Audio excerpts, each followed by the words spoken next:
I have but 10 minutes to spare to inform you that we are in a slaughterhouse. Never in all my life or in the life of man was such scenes seen. We have been fighting successively 4 days. Think then what must be the slaughter.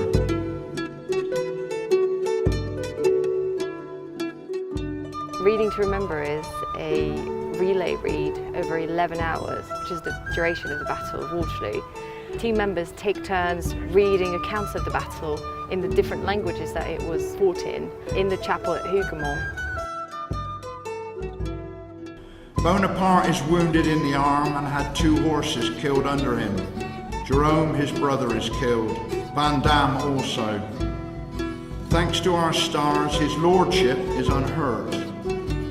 We have 3 of our first generals killed and numbers wounded. The Prince of Orange had his skull dreadfully mangled by a grape shot. The Duke of Brunswick is killed. The French army is in full retreat, with old Blucher after his heels and all the British cavalry. My name's Kelton, from the north of England. Been in the military 10 years, and I joined the Royal Marines Band, which was great experience. And then I transferred to the Royal Navy, and I just loved the military. I'm a very set in my ways person. I like the routine and I enjoy physical exercise, so it was perfect for me. My wheelchair's not a problem. I have quite extreme mental health and memory and sight problems, so they're things that in day-to-day life aren't the problem. My mental health, like people always say, you know, oh, the wheelchair, and I think if I could get one thing, it wouldn't be my wheelchair, it'd be my mental health. It's a really, really big struggle for me. Reading to Remember, I was reading a piece, basically one lady writing to her friend, reference her husband and what he'd been through. I found it very emotional, really hard to read. Yeah, it was really hard to read. My dear Anne, on Monday I informed you of my arrival in Brussels and of the state in which I found George. I am glad I came over, for though I cannot accelerate his recovery, my being with him is a comfort. One of the main things that stuck in my mind was back in those days, disability was seen as really like if you were disabled, you were really, even if you'd been to Waterloo, or not just Waterloo, any battle, up until recently, it's quite a look down on thing. And one of the things that stuck in my mind was he'd said to her, basically he'd rather have a disfigured, mangled arm than be walking around with an empty sleeve, because a sleeve was awful. And that, to me, being in a wheelchair, I thought, flipping Nora, like that's really, really hard to hear. Well, I'm Phil Hardin. I'm a professional archaeologist. I'm a trench supervisor here. I've just done 2 readings. One of was a letter to Mother. It was clearly the recipient was Mother, who was clearly sitting back at home, worried out of her skin for the safety of her 2 boys. They both survived. And then the second reading I did was a slightly anonymous documentation of the aftermath of the battle.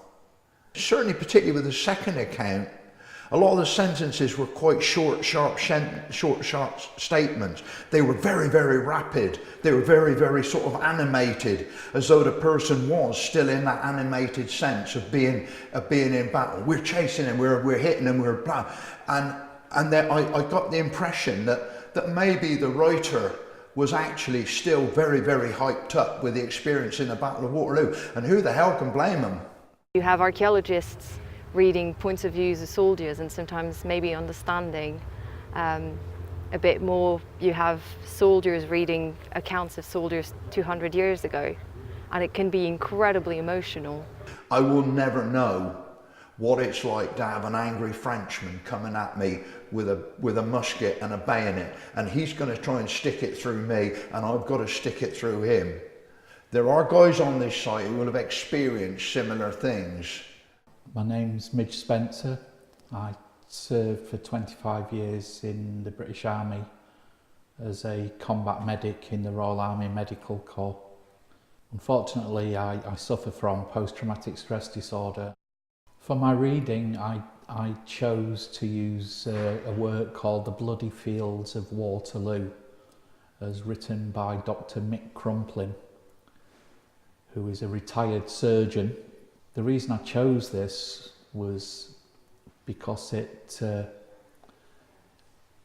it was a subject I was somewhat familiar with. A junior battalion surgeon would treat the injured within the square, the dead men being placed outside of the square. Here water was given, dressings were applied, wounds explored and sutures, and occasionally amputations were carried out. The evacuation of injured from the battlefield was almost non-existent. There are accounts of severely injured men lying on the battlefield in the same position where they fell 10 days or more after the battle, with nothing, no food, no comfort from a friendly face. In a lot of cases, no water to drink, and many must have died as a result of that lack of evacuation. I'm Colonel Kostjan de Haan. I'm Chief of the Military Traditions and Protocol Branch of the Royal Netherlands Army. The reading I've just read is a personal account of General Tripp, who was commanding the Dutch heavy cavalry at the Battle of Waterloo. And it describes the attack of the French cuirassiers and how his 3 regiments counterattacked and took the French right flank and outmaneuvered them and put them to flight. De brigade van de gesneuvelde generaal-majoor van Merle uitmakende, mij hebben gerejoigneerd en zich onder mijn orders gesteld. Utrecht, den 16 juli 1823. De luitenant-generaal A.D. Tripp. I'm Moos Rijmakers, active service in Warrant Officer 1 in the Royal Dutch Army, Engineer Corps. I joined the Army back in '78 and still serving. I've been doing 2 readings in Dutch, Old Dutch, texts from 1815. One is a general, like a diary page, telling what he did on that day, moving his troops around and seeing all the soldiers and colleague officers get killed. The other one was from a Colonel Boreel, commander of a cavalry brigade, actually doing the same thing, describing where he went and how he coped with that. Doch terwijl met de uitvoering die orde bezig was, de zware cavalerie van positie veranderde, zo belette mij ook de rook van kanonvuur te zien. Communication in those days, battlefield management, knowing where your troops are as a commander, was very difficult because no radios, no nothing. I can imagine it would be very, very confusing because when you do your battle, then and now, your reach of the battlefield for most soldiers doesn't go beyond the body next to them. And if they're lucky, they know where the squad is, and because if it's battle, it's very intense and very close, and you're missing the overall picture. It's nice if you could stand on top of the hill with the binocular and see what happens, but the one who's doing the fighting is in his own square meters, in his own bubble. I'm David Hamilton. I'm a captain in the Rifles. I joined the army as a boy soldier back in 1974 as a junior leader with the light infantry. And for the last 9 years I've been the recruiting officer for 102 Battalion Remy, albeit as a rifleman, a cuckoo in the nest, so to speak. The reading that I chose for this morning was a letter home from Lieutenant Richard Ayres to his mother. The enemy commenced their attack with near 300 pieces of cannon, which they brought up in 3 different points. The whole of their fire was, however, directed to the point we occupied. It's very poignant. It brings it home to you that although it was over 200 years ago, that was one battle in which something like 35,000 casualties were taken in the course of a day. It compares with the Somme, many of those great battles from the First World War. An absolutely horrendous event to have to take part in, but the sheer gutsiness of the guy that having gone through it, you know, because he could have only been a young man, he couldn't have seen too much action prior to that point, but just made you aware that, you know, the spirit that they had then, you'd like to think still carries, and that, you know, were I to find myself in that position, you know, nose to nose, hand to hand fighting, it must have been a pretty horrific and grueling event to have to take part in, and, you know, my hat goes off to them. My name's Thomas Betteridge. I'm a former guardsman of the Coldstream Guards 1st Battalion. I'm out of my unit now, I'm in my resettlement process, and I'm waiting to start university up in Newcastle. So I'm studying heritage studies, so I'm hoping to go into the heritage sector. The reading I've just been doing is Matthew Clay, who was in the Scots Guards. So he's having a troublesome night, it's wet, it's cold, he's got no rations, and yeah, it sounds like a miserable start to the day. And, rather than being in the line that you'd expect of the era, he seemed to be on his own, or with another individual that got separated, and they was fighting in a more skirmish style. I descended the hill, a short distance below, and stooping, ran under the range of their shots until I passed to their front, where on arriving at the opening in the fence, on the inside of which was a deep ditch. With most things we read on the battle, it's all about mass numbers, the regiments, the battalions, the figures, and to get an individual's account, it's quite, especially such a detailed one, it's quite humbling. You can actually put people to those positions, and when you find a chewed up musket ball, it may well be chewed up because it struck the walls of Hougoumont, it may well be chewed up because it passed through the broken body of a Frenchman or an Englishman. It's yeah, it really hits it home. Everybody knows Napoleon lost, and that's about the knowledge about Waterloo, so was mine. But in the Dutch army we got lots of regiments who took part in the battle over here. In the conscience of the Dutch army, our history isn't that important anymore. And we try to revive this conscience about the important contribution the Dutch army has given to Dutch society through the centuries. And Waterloo is one of these cornerstones. The first thing I've heard was that the Brits by themselves, of course, won Waterloo, and especially the Coldstream Guards, because they closed the gate.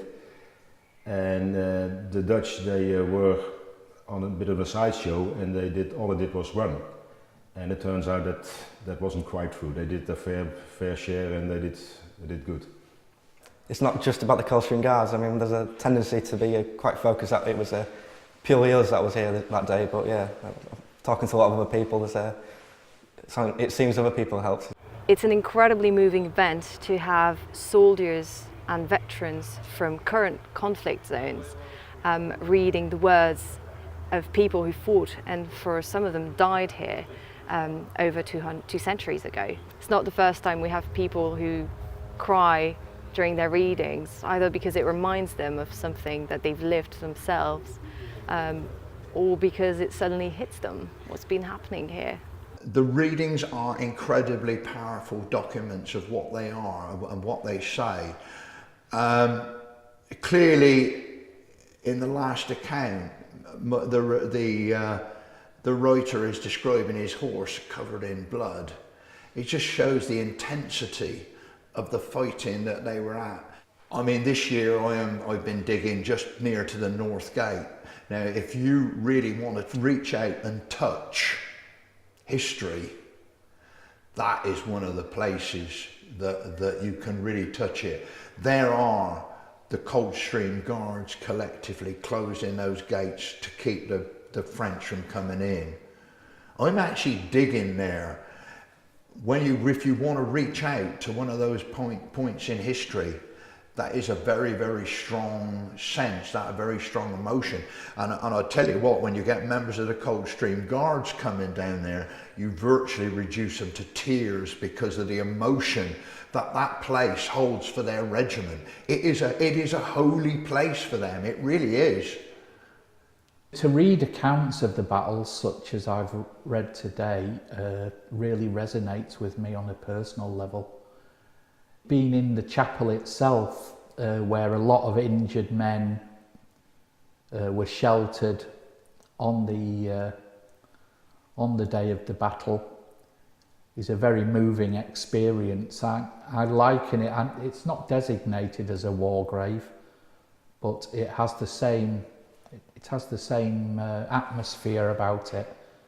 We chose that location not only because it's central and convenient, but because it is such a touching location, with the wounded staying in the chapel during the battle.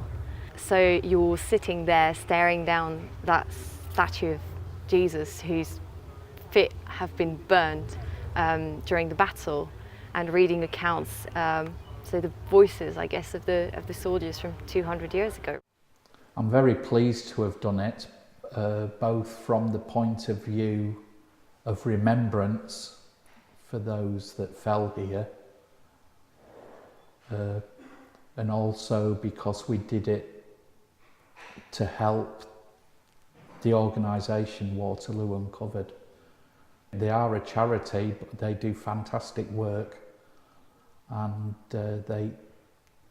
to continue that work, you know, they need the support of many people as possible. If I was to say that I was totally unmoved by the experience, then I wouldn't be being truthful. I found it a very moving thing. It's part of telling the story of Waterloo in the words of those who fought it, and hopefully it's a way for people to support us.